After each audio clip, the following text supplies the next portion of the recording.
বাসে global positioning system বা GPS স্থাপন করা হবে বলে জানিয়েছেন সড়ক পরিবহন মন্ত্রী শেখ রবিউল আলম। এতে কোনো আইন লঙ্ঘন হচ্ছে কিনা তার পাশাপাশি ফিটনেসবিহীন গণপরিবহন শনাক্ত করা সহজ হবে বলে জানান তিনি। বিস্তারিত আকবর হোসেন সুমনের রিপোর্টে। নোভা এলইডি টিভি, ঝকঝকে ছবি, নিখুঁত শব্দ, 5 বছরের ওয়ারেন্টি। নোভা মানে সঠিক মান, নিশ্চিত সেবা।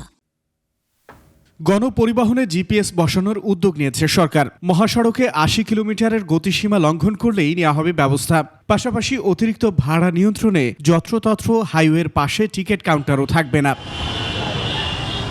সড়ক দুর্ঘটনা রোধ ও সড়কের সার্বিক নিরাপত্তা বৃদ্ধিতে সরকারের কার্যক্রম জোরদার করতে সচিবালয়ে উচ্চ পর্যায়ের সভা শেষে সাংবাদিকদের সঙ্গে এ বিষয়ে কথা বলেন সড়ক পরিবহন মন্ত্রী ও ডিএমপি কমিশনার। যত্রতত্র হাইওয়ের পাশে টিকিট কাউন্টার এটা থাকবে না, এটা বাস স্ট্যান্ডে নিয়ে আসতে হবে, অথবা গন্তব্য যেখানে বাস গিয়ে থামবে সেখানেই থাকবে। সব পাবলিক পরিবহনে, সব পরিবহনে জিপিএস থাকবে।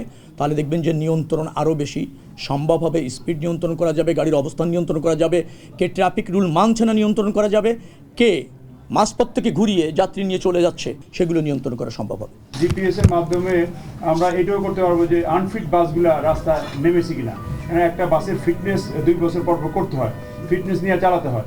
ওইটা আমাদের কাছে বিআরটির কাছে রেকর্ড আছে কারা কারা ফিটনেস নবায়ন করে নেই, কিন্তু সেই রাস্তায় না নামলে কিন্তু আমরা তাকে জরিমানা করতে পারি না। ঈদযাত্রায় দুর্ঘটনার জন্য কাউকে দায়ী না করলেও অনিয়মে সম্পৃক্তদের বিরুদ্ধে ব্যবস্থা নেওয়া হবে বলে জানান মন্ত্রী।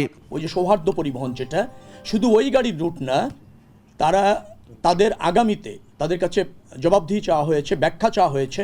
সন্তোষজনক ব্যাখ্যা না হলে শুধু ওই বাসটি না, ওই কোম্পানির সকল বাসের রেজিস্ট্রেশন বা রোড পারমিট বাতিল হয়ে যাবে যদি তাকে যে কারণ দর্শান অথবা তার কাছে যে জবাব চাওয়া হয়েছে তার সন্তোষজনক উত্তর না হয়। শতভাগ যাত্রী ঘাটে নামিয়ে পরিবহনের ফেরিতে ওঠা নিশ্চিতে নীতিগত সিদ্ধান্ত হয়েছে এই সভায়। ফেরিতে গাড়ি ওঠার সময় অবশ্যই শতভাগ যাত্রী নামিয়ে নিশ্চিত করে ফেরিতে উঠতে হবে। আকবর হোসেন সুমন, 21 টেলিভিশন, ঢাকা।